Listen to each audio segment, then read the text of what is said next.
Good morning, everyone. This is Choma from Mental at Rest. Hope you all are doing well.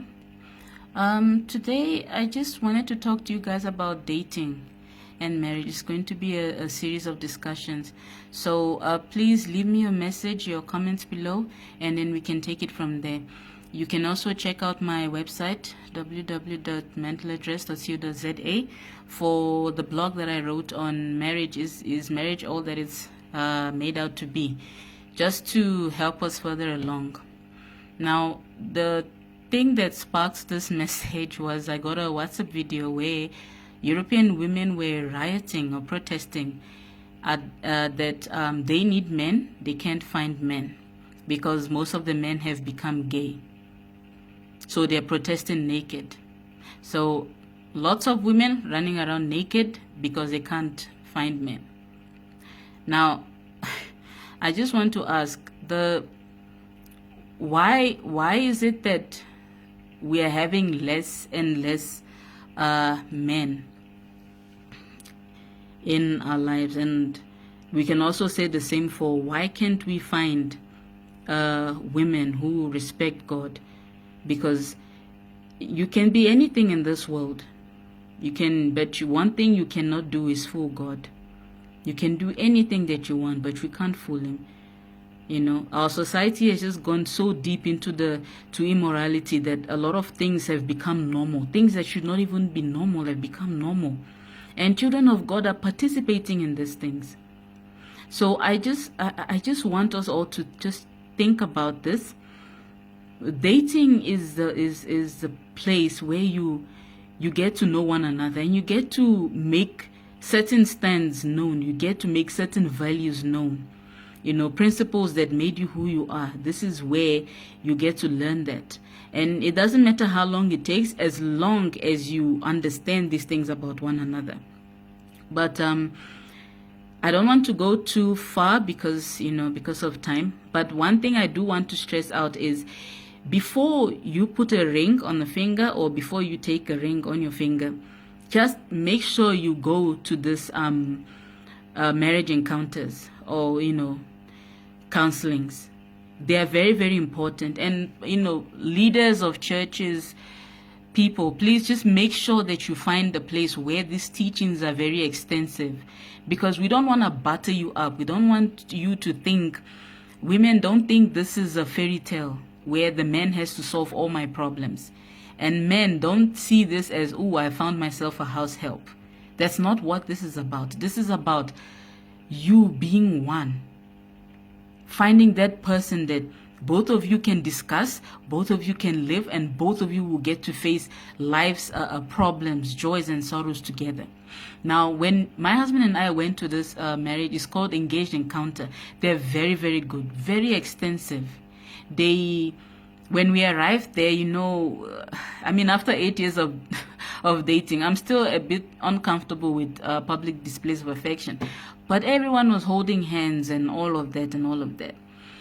It's only a weekend. By Sunday, the people who were sitting together and holding hands are sitting on opposite ends of the room, because the tough things have to come out. They gave us this book and it contained a whole lot of things that we have to decide before we go into this union called marriage. Funny enough, the rate of divorce is high, not even because of adultery. And I'm not saying it doesn't happen. Yes, it does happen. But the world we live in, Satan has made it very clear that adultery is nothing. So everyone is busy cheating on one another and there are no consequences. But yeah, that aside, finances have become very, very important. So they ask you, will you be married in community of property or out of community of property? How do you handle finances? Will you be okay if your wife earns more, or will you be okay if your husband earns more? Who is going to stay back home to look after the kids? Those kind of decisions you have to think about, you have to talk about. And you find that many couples did not think about that, because all we're picturing is that, that happy ending. Let's just go wear that white dress, wear that suit, show everyone how much, we know how to decorate and do things. But the hard stuff, that's where you get to learn. That's where you have to decide. Now, Jesus has made it very clear what we must do for one another. So the counseling must be Bible-based. We have to look at things the way God sees things, or else we're just going to ruin marriage. We will. There were so many, because when they make you write these things down, you first of all write what you think on the questions, and then you go and discuss with your partner. He sees what you write, you see what he writes. And then there was just crying all around, because a lot of people did not get to discuss this. Now, I was very fortunate, because I mean, when you've dated someone for 8 years, a lot of things are going to come out, especially if you're not from the same race, the same background. So we were blessed enough, but there was still so much more that we had to learn. There were, you have to come out and say those, unconfessed anger or things that you've been holding back or things that you were too afraid to say. You say them out. You make sure you get them out in the open, so that when you go into marriage, you know, this is what this person expects of me. This is what this person sees in me. Where can I improve? How can I improve? I still have the book, and every time I hit a rough spot, I go back there and I'm like, this guy actually told me what he wanted, and it's in the book. So these things are very, very important. Do not skip them. Do not just go on the surface level. You have to make sure you understand. And everything you do, make sure that it is peaceful. If none of it brings you peace, if the conclusions that both of you come to does not give you peace, please do not go ahead with the wedding. Because I can promise you that there will be disaster. There is nothing worse than a Christian who wants peace, who is seeking it. Now you go into a union with someone and that peace is gone. Now there's nothing you can do about it.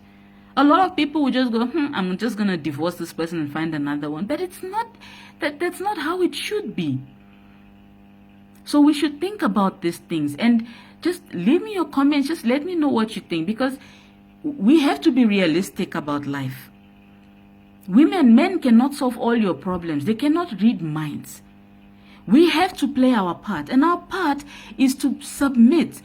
Allow him to be the leader. Let him lead you. Come meet him up. Ask his opinion on certain things.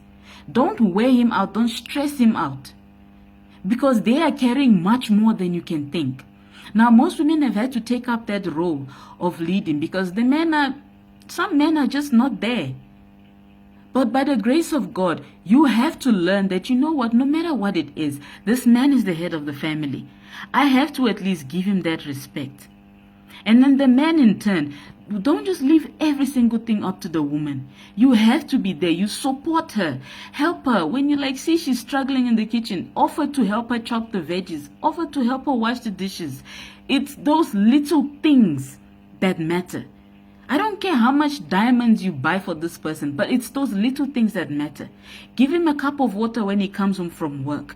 Help her, rub her back. Help her do something in the house that she will not even expect you to do. And things will continue to flow. There is a flow to this, guys, and we'll talk more about it. It's not difficult. Marriage should not be difficult. It becomes difficult when we become selfish. And selfishness is something that Satan enjoys, and he tries to put that into marriages.